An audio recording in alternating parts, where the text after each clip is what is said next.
Welcome everybody to the Wholesaling Inc. podcast. I am your host, Brent Daniels. And if you have been listening to this podcast over the months, the years that we have been putting this out, you know that we talk a lot about finding and sourcing great wholesale opportunities, or really just or sourcing real estate deals, real estate opportunities, whether it be wholesale, whether it be fix and flip, whether it be to buy and hold for your portfolio. But today we have an absolute special guest, and this is 2.5 years in the making to get this guest on here. This is my company's disposition manager, and we're going to be talking about how to build the most robust cash buyer database on the planet. So it is my absolute pleasure to introduce Billy Bell to the Wholesaling Inc. podcast. Billy, welcome, man. Good to finally be here. It's amazing. Long time overdue. So this is a really interesting thing, guys. Billy used to live here, and we'll go through your backstory here.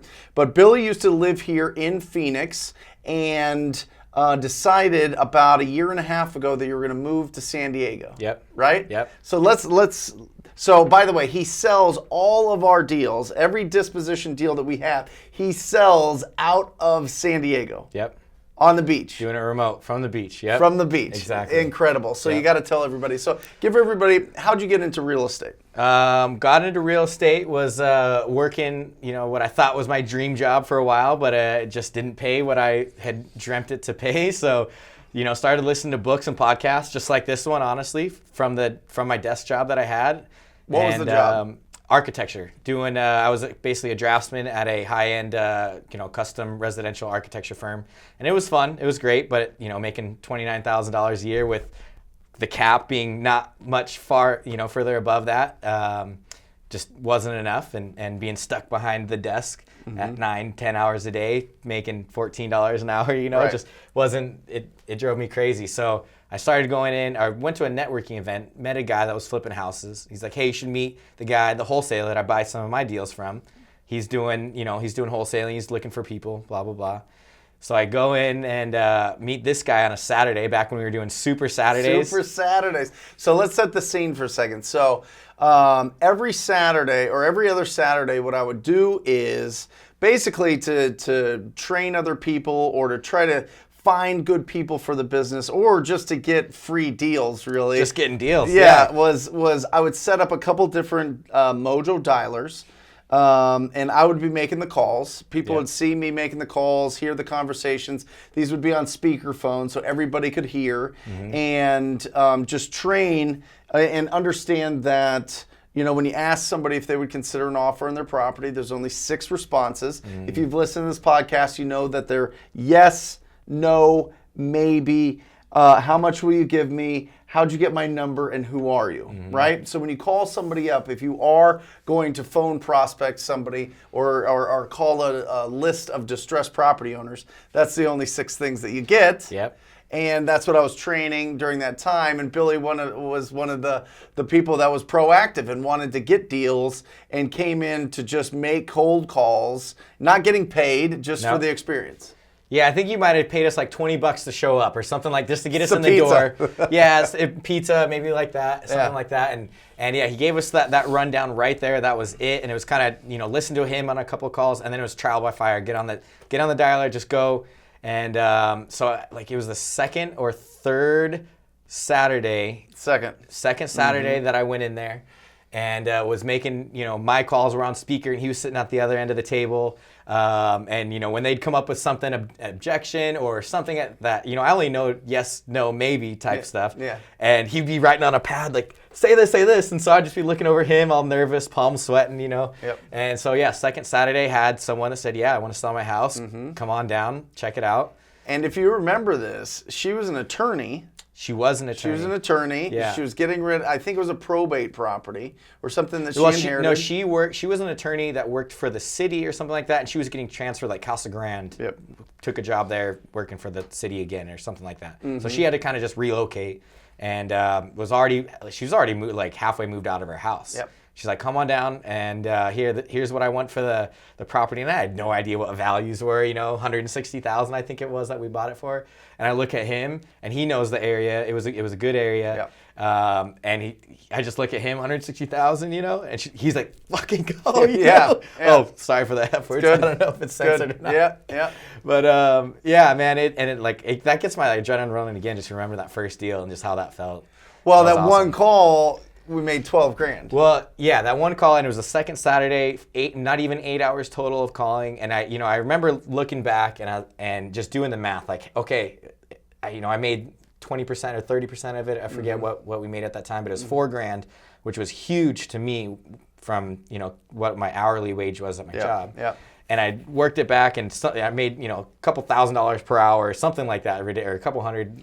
Well, it was literally like your second hour, like true hour of calling. Yeah. You got that. Because the first Saturday came, you spent about an hour on there. You got some good conversations, whatever. And then the second Saturday came in, your second hour. That was life-changing money. And I was trying to do wholesaling on my own, like with a limited budget. I sent out like 2,000 mailers, had no idea what I was doing, no training. And, it went nowhere, of course. But it was that proof of concept, and that check for $4,000 that came 30 days later is life-changing. That was the tipping point. Yeah. And then that's when I started trying to pull you in as an acquisition manager. Yep.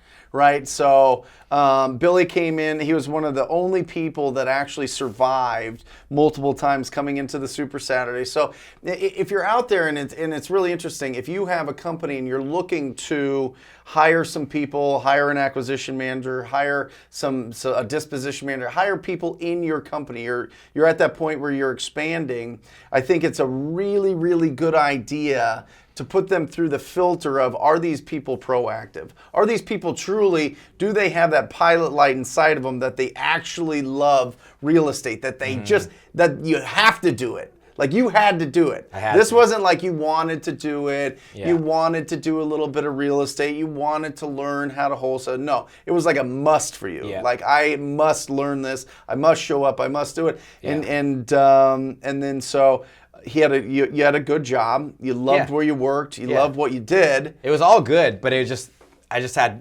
my idea, my dreams were just up here. Yeah. And so you gotta have to want, or you gotta need your dreams. You gotta get there. So. Yeah. Well, and it's huge, and I think that it's a really interesting point, because I think a lot of people stop at that little bit of dip that they go through where they get really excited, they start taking action, but then a deal falls through, they don't get it quite through, they don't sell it, they don't really kind of know what they're doing with the valuations, or with, how to, what exit strategy to use or whatever. They're thinking too much, they kind of go through that dip, and that's when they stop. Yeah. Because you went through it. I mean, you put out the mailers, you got a deal. Yeah. And it didn't go through. Right. But you kept going. Yeah, that first one didn't go through. Almost didn't go through. But yeah, I kept going. And I mean, so there's so many people out there that are trying to get started now. And of course you want to own your own business and start your own business and do all of that. But the best advice was to do what I did, is get, tied in with a killer, a rock star in your market. And that amount of learning you'll get, that like repetition factor, all of that, from someone that already has it figured out, go work for them for a year or something like that, or just as long as it takes, whatever. You'll learn so much faster than if you're just trying to like all out there on your own, scrambling, trying to figure it out piece by piece. So we met in 2016. That's when we started doing it, right? Yeah. It wasn't 15, it was 16. Yep. And then you became an acquisition manager, you got out of the job. Yep. And you did acquisitions. For like a year and a half. You kind of liked it. Not really. It was good. I you making learned money. a lot. You made money, right? And learning, But then really your true talents lie in disposition. Yeah. And just for everybody out there watching and listening, if you're listening to this, this is the first time we're shooting this in the TTP podcast studio. So you got to check this out on Brent Daniels Real Estate on YouTube. So definitely check it all out. It's going to be good to see faces on this. But you had a talent for having just like ice water in your veins, right? Yeah. Which I didn't. Yeah. No, I didn't. Yeah. Remember, I was doing disposition, and we were averaging about 12 to 14,000 because I had friends that I would sell the deals to. Right. I was a classic cash buyer employee. I wanted to get the deal done. I didn't want to cause too much tension. And then you were like, hey, let me have a shot at this. Right. And then it just took off. I mean, you took us, just for everybody to know, Billy took us from 12,000 to 20,000, and then 20,000 to now 27,000 a deal dispoing. Yeah. So walk us through. How do you do this? What's your magic? Well, yeah, first off, when we started, I inherited a buyer's list that was like decently strong of like maybe 300, 400 from Brent. Yep. And, but it was like, we were cash buyer employees. And, especially when Brent's doing everything on his own, when you're trying to do everything on your own, you just want the deal sold. If it's an easy sale to your buddy and, you can move on to the next deal, that's great. But it's really important to have someone that can focus on building the buyer's list and not just taking the easy way out on, the cash buyer employees is really the perfect way to put it. So inheriting that list, I didn't know any of these buyers. I didn't know anyone. They were all the same to me. I didn't have a single VIP, right. And so I treated them all equal and basically who would pay more, and it's not, you learn that it's not all about that. This is important. Hit on this. So I mean, after a while you learn about, you can kind of judge it. And that's how I did. I had no, way to know without, just doing it. And I really, from starting fresh, I really had to figure out a way, and it was really just paying attention to the way that the buyers communicate with you. Mm-hmm. And that's like the feel to the job. It's not all about the numbers and all of that. It helps when people offer the most, but if you have some guy that's offering the most but being an a-hole or just not communicating well, efficiently, smart, all of that. You really pay attention to that. You can tell how competent someone is as well. Yeah. So that right there is you feel them out just in the conversation. Well, I think that the most important thing is, can they get the deal done? Right? It is. That's number one. Yeah. Okay. Yeah. Now, obviously, if they're responding to you, they're not going to respond to you and start this dialogue if they're nowhere near the price that you're putting it out at. Yeah. But, okay, so now you have multiple people that want this deal because we're in a competitive market. Yep. You've got people that are pretty close on price with each other. Yep. People are all willing to put $5,000 non-refundable down. Yep. So you make the decision on who to select based on the way that they're communicating. Their communication style and ability, basically. So if you're listening to this or watching this and you're one of those guys that are buying a lot of these deals, take the hint. Yeah. Make it easy and just be professional, straightforward, know your stuff. If you're going to make an offer, then know that that's your offer and be consistent, all of that, and just communicate well. Like I've had guys that wouldn't just be short off the bat or be over the top. It's all a balance. Well, some people try to big dog you, or try to bully it. Yeah, that was a big thing. And the guy, especially inheriting it from Brent, all the guys that were buddy with Brent, and it's just expected us to give him a deal. Yeah. $6,000, $10,000 under what we should. Yep. Just because they're buddies or whatever, they try to, hey, wait, who are you? Just give me the deal, blah, blah, blah. And I'd get the texts. Yeah. What's wrong with this Billy kid? Does he know who I am? Yeah. All this other thing. So I'm out on the other side. But I think that's an interesting transition. If you are going from, selling your deals to the same people and you're looking to get more per deal, then you got to go through that transition. You got to go through that fire a little bit that says, hey, listen, guys, I can't give you these deals at these same prices anymore. I got to make more on these. There's more meat on this bone. If you want them, and what we found out was we still sold to the same people. They just paid more. Right. Yeah. And yeah, exactly. That happened a lot. They just got used to the more realistic prices. It would be one of those things that I'd push the value because I know I could an extra $5,000 or whatever, and those guys still wanted the deal because it's still a good deal. And but they would always do, hey, let me get the buddy discount of $5,000 off or whatever, something like that. And be like, hey, I really think I can get this much. I'm pretty sure I can. I've got some other interest or whatever. But if it doesn't work out, it's yours. Yep. Like, hey, I got you in my back pocket. You're my buddy, but I got to do what's best for me. And they understand that. And if they don't, then fire them, whatever. Yep. We fired a couple guys, a couple of our buyers because they just didn't understand that. But most of them did, and they knew that I got to do what's best for me. If not, it's yours, buddy. Yep. And I think that you can have that position if you have enough buyers. Of course. Right? Yeah. If you don't have enough buyers, you're kind of stuck. It's the only asset in this business is your buyers list. I love that. Yeah. I love it. It really is. True asset. I know it. So here's the thing. So we went from 300 and you got us up to like 8,000 in like 6 weeks. Yeah. Right? I mean, it was quick. Yeah. And that was just all really built on you communicating with some guys in town here and trading up the list. I talk about this a lot. People don't really, some people get it, some people don't. Some people are really like, I can't ask somebody for their buyer's list. It's sacred.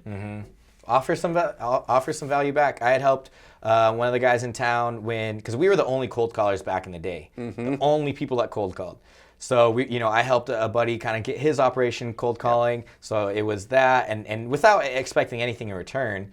And this was while I was still cold calling and acquisitions and all of that. When I stepped into dispositions, he's like, hey, here you go. Let me hook you up and whatever. And then, traded with a couple other people and just that it's exponential. When you double your list, say you have 300 buyers, someone else has, it doesn't matter how much they have. They can have 1,000, 10,000 buyers. Like, hey, give me your top 300. Yeah. And I'll give you all my 300 or whatever. Work out deal like that. Boom. You just doubled your list in 1 second. And then now you have 600. You can go to the next guy. Hey, let me get your top 600. Boom. You have 1,200. In literally the same day, you can have quadruple your list. I love it.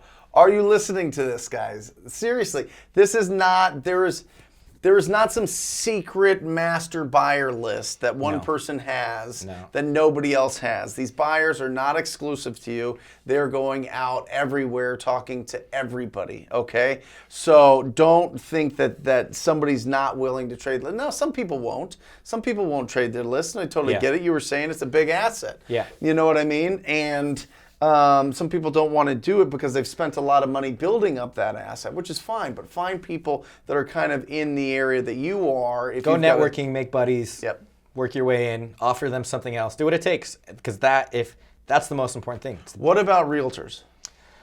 Realtors are tough because they're slow. They can be great buyers, or their clients can be great buyers because they can pay more.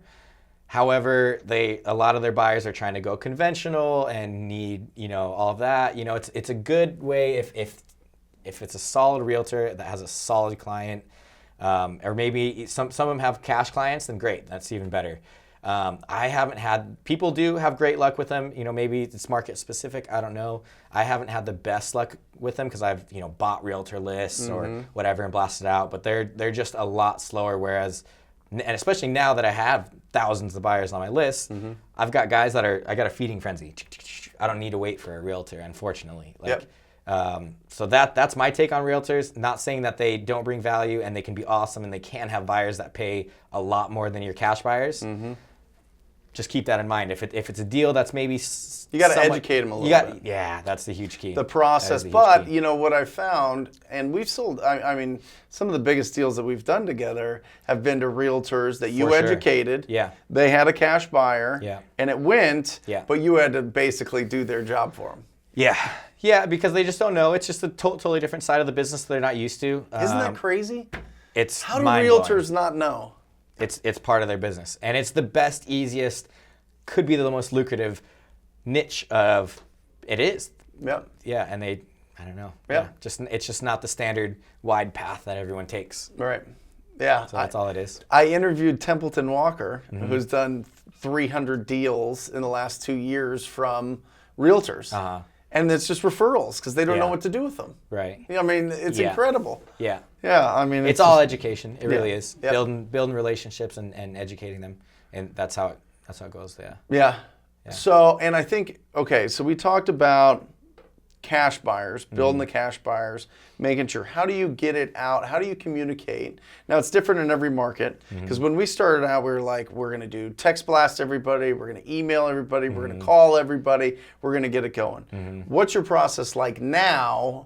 How big is the buyer database? I don't even know. So, yeah, at one point I had gotten a list of up to like 17,000. I was trying to blast them, and then I got flagged for spam, so I had to like trim it all back, and I went through that, and that sucks. So don't just buy lists and blast them, spam them. Don't do that. Build it legit.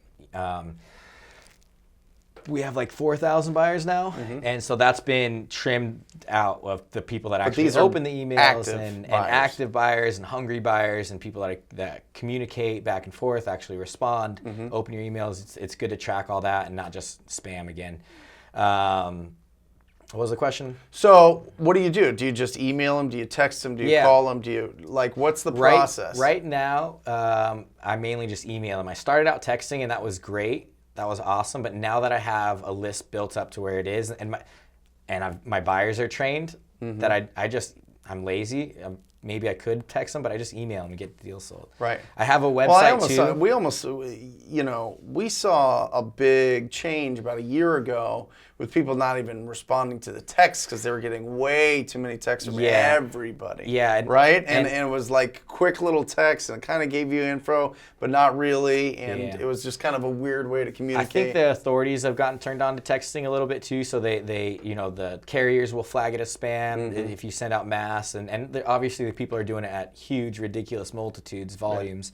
Right. But I ran into that issue where they just weren't getting delivered, or they were maybe just getting, flooded with text, so the response just dropped for me. So I just went back to, and I didn't mean to stop it. I was just like, all right, that's not working anymore. Let me find maybe a new platform. Like we were using Scipio. Let me find something else that worked. And I just never got around to it, kind of because I didn't need to, because the list had been built up enough. My buyers have been trained enough to just be Johnny on the spot on the emails and all of that. I have a website that I'll do a listing to, and the email will have a link to the website listing where it has all the details and photo album. It's kind of a little bit redundant to the email blast. Yep.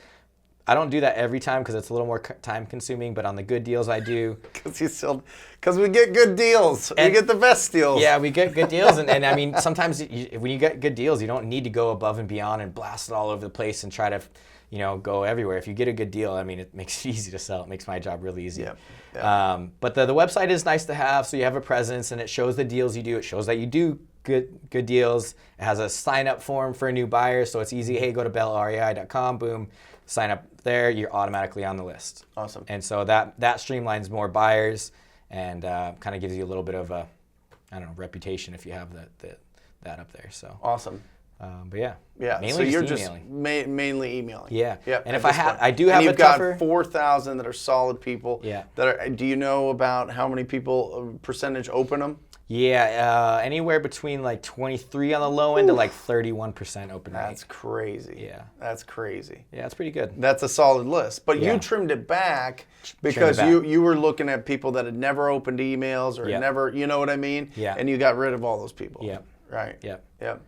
And then so just to explain the relationship for everybody listening and watching between Billy and myself, so and the company is when we get a lead, so we cold call or we text blast, and we get a lead in, and then it goes into our Investor Fuse Podio. Yep. And then once it gets, the acquisition managers will follow up with it to the point where they need to get a price or they have a price, and then they send it to you. Yep. Right? Yep. They put a task for you, you look at it, you comp it, you make sure that we're not crazy, you give them a price, and then that's what we go after. Right. So that's the process that we use. So Billy's day truly is a lot of comping. A lot of comping. And then transaction coordination, selling, but a lot of it, probably time is probably 60% comping. Right. I would say. Well, and you're a master in Maricopa County and knowing what things will sell for. And here's the thing. The acquisition managers truly get a little bit frustrated because Billy loves huge deals. Billy loves huge deals. So he's always going to anchor super low. So it's always a little bit of a balancing act, knowing what we can offer and what truly is the MAO, the max allowable offer. Yeah. But you always anchor low so that we get really big deals. But just to let you guys know, listen, Billy is, if you are in the Phoenix area and you need some help either comping your properties or selling them, people can reach out to you, right? Yeah. A ton of your students and a ton of people This is not an exclusive relationship. Billy is a business in himself. Okay, but I mean, we were working together. We've been working together really, really, really strongly over the last 3 years. But you've got the opportunity. You can sell properties, and you're ready to sell properties. I do it all the time. And you work with a lot of the TTP family members that are here in Phoenix. It's awesome. Yeah, I regularly wholesale for about 5 guys in the Phoenix market, whether they're TTP family members, previous acquisitions managers that have started their own business and are killing it, and I love it, and they're doing consistent deals. Shout out to Natasha. Yeah, problem with my business is they come into my business and then I hire superstars, so they superstars. And her twin sister Allie too sometimes. Yeah, superstars go out and do their thing. So that's right. Entrepreneurs at heart, which is outstanding, and that goes to anybody that's like, well, I'm gonna have my people sign our business prenup, which is like a non-compete. Come on. It's silly, right? I mean, there's just no reason. Silly, it's just no.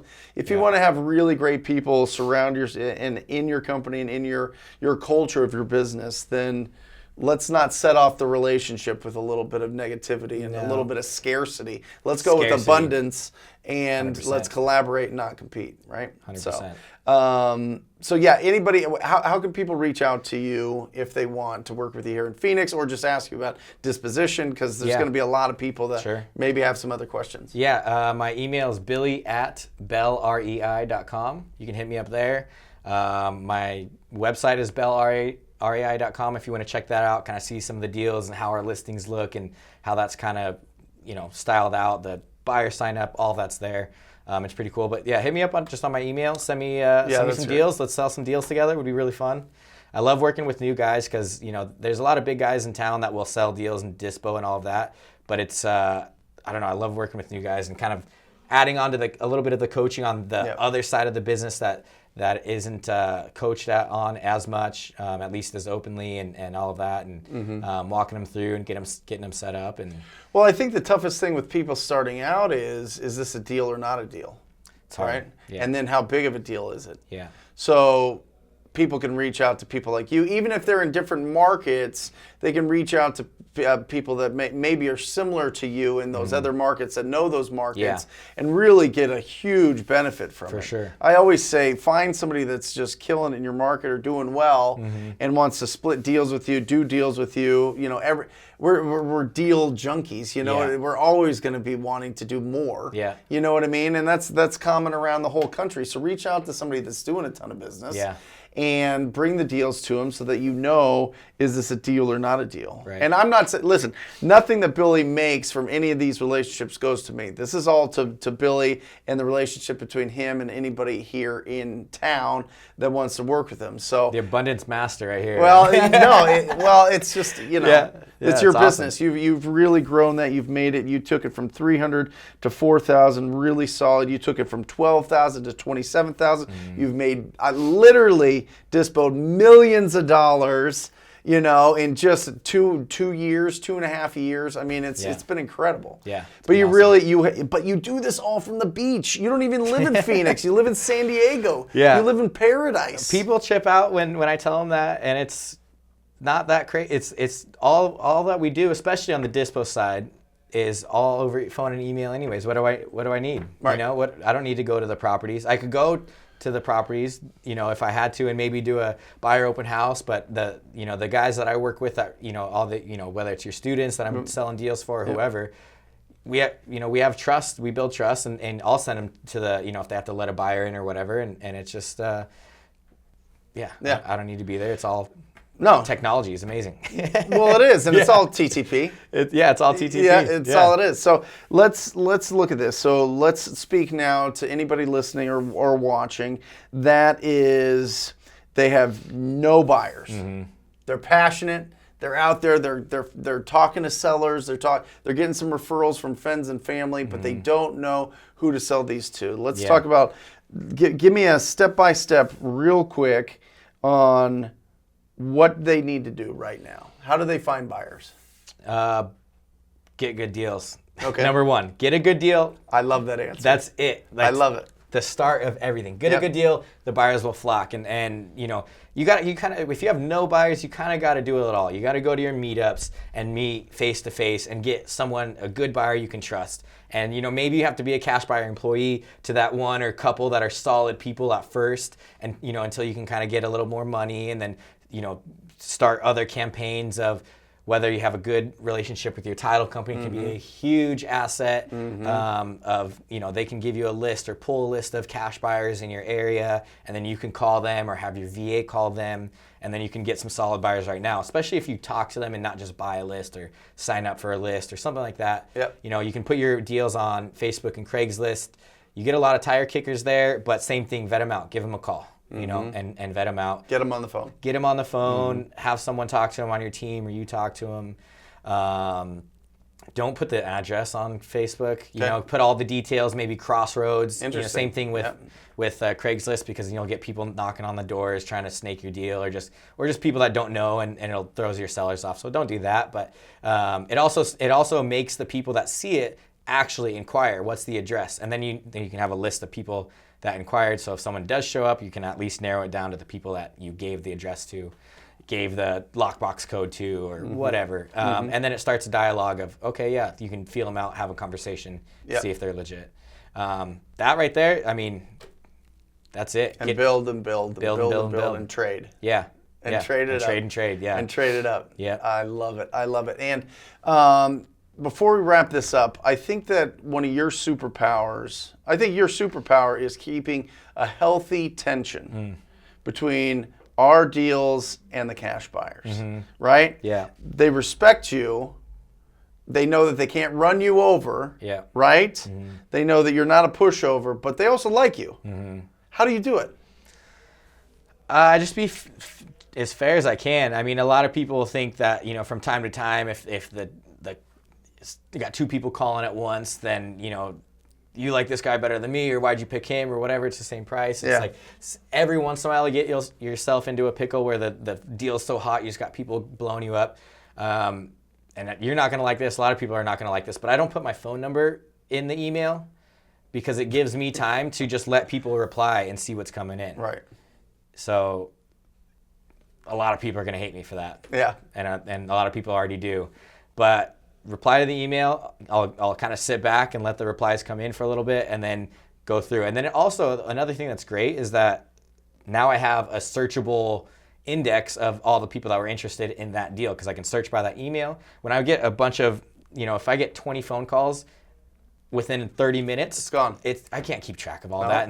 And this guy, but I want to talk to this next really guy. That's really interesting, yeah. And, you know, but the next guy on the phone, or the guy that I answered first, is offering full price, so I have to take it. And he's my buddy, and all that. And the next guy that's calling is offering $5K, or I could be offering $5K more. It's just, it's hectic, and it's not necessary. Well, and I think also, and we've dealt with this before, people that back out or want to try to back out at the last minute, or don't deposit their earnest money in 24 hours. Now you've got a catalog of people you can go back to. Yeah. And be like, hey, this deal's still available. Do you want it? Yeah. And that's how we usually resell it if people don't perform with the earnest money. Right. Or if they start getting a little bit chippy towards the end of it. Yeah. This happened in Flagstaff the other day. It just happened in Flagstaff. Somebody wanted to get a price reduction of like $30,000. Day before closing. And you're like, no, we'll take your earnest money. Yeah. We'll just close on this ourselves. We don't care. We've got other people. Yeah, he tried to get an appraisal, or he did get an appraisal for it. It's like, this is wholesale. It doesn't fly. But okay, so you didn't appraise for it. You can't. You're 25K short. That's not going to happen. You know?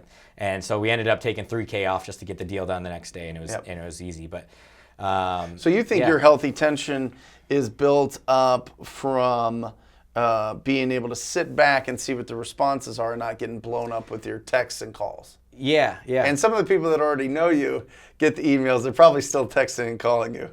Yeah, for sure. But I'll just, I'll let them sit, or and a lot of times it's right off the bat. Like, hey, it's obvious the interest. I can gauge the interest right away. And, I'm not having to just answer the call and, give it to the first guy that calls. Love it. And a lot of times, if it's that easy just to call you, hey, I'll take it, okay, and then they don't come through with the earnest money or whatever, it just gives you time to, again, communicate with them back and forth. It's not just hey, quick, I'll take it. gives you that chance to feel them out and if they're legit or not. Let me put you on the spot with something. Okay. And it's something that we don't do. Maybe we should do, but let me get your thoughts on it. Okay. A lot of people talk about doing open houses. Get everybody there at the same time, get the thing bid up, and sell the properties that way. What's your thoughts? I think I have a strong enough list now that it's not necessary. Yeah. You know, I don't have to blast out, be here at this time. Like, I have the open house in my inbox, in a way. It's crazy. Guys, percentage-wise, how many people put their earnest money in sight unseen on these properties? Most. 90%? Yeah, and I mean that's kind of a Phoenix thing as well. So that can be market specific, but it's also that's that healthy tension. It's being honest to your buyers. So our acquisitions managers, they go take photos of they've been to the properties. They know if there's a hole through the ceiling or whatever. Take a ton of pictures. We tell and we show everything. We get the big ticket items here in Arizona. Our houses are simple. The big ticket items are roof and AC. There's not a whole lot of pool equipment. Pool is another big ticket item. So I try to get that up front. Those are going to be the things that can sway a deal, left or right. But so we try to get as much of that big stuff out of the way up front and communicate that in our blasts. And I underwrite them knowing that, or at least having a good idea, best idea possible with that. So we know that from the beginning. And I mean, I have an open house in the inbox, more or less. Love it. On a good deal. If it's a tighter deal and you're really trying to do it, then you can say open house, and a lot of times you can get it on the spot. But when I have people lining up in the inbox, it's just, hey, got a lot of interest on this. We're gonna make a decision at the end of the day. Let me know your best. Yep. We're not gonna. That's the other thing is I don't like bidding wars back and forth and playing guys against each other. I don't like that. If I do have a lot of interest where I could start a bidding war, I just be like, hey, we got a lot of interest. 5 p.m. we're making a decision. Just let me know your best. Love it. Yeah. Love it. Dude, you're the best. And I don't get him in here because he lives in San Diego and he never wants to come to Phoenix except for when it gets a little bit cooler outside. Finally cooled down here. Finally cooled down here. Coming into town. This is awesome, man. Well, so much value. So again, Billy at bellrei.com if you want to reach out to him, if you have some questions about building up your cash buyer database, and especially if you're living here and working here in Phoenix, if you need some help comping properties or dispoing your properties, this is the guy. Yeah. So you get a hot lead. I love comping. So if you get a hot lead that you're setting up an appointment or whatever, send it over. I'll help you out. We'll get it locked in at the right price that we know we can make a big rip on. Love it. Billy started out TTP. He started out making cold calls. He started out phone prospecting and built his business off of the platform of constantly communicating with people. Now he's at a point now where people are he can sit back, look at everything, keep healthy tension, and get us the biggest and best deals. Yeah. So if you're interested in taking your business to the next level, go to wholesalinginc.com/TTP. And that's wholesalinginc.com/TTP. Check out what the program's about. Check out all of the testimonials. It's absolutely bananas. And that's it. Awesome. Love that you were here, man. man. Yeah, that was awesome. Let's do it again. Yep. All right, guys. Until next time, you guys are the best, and I encourage you guys all to talk to people. Love you. See ya.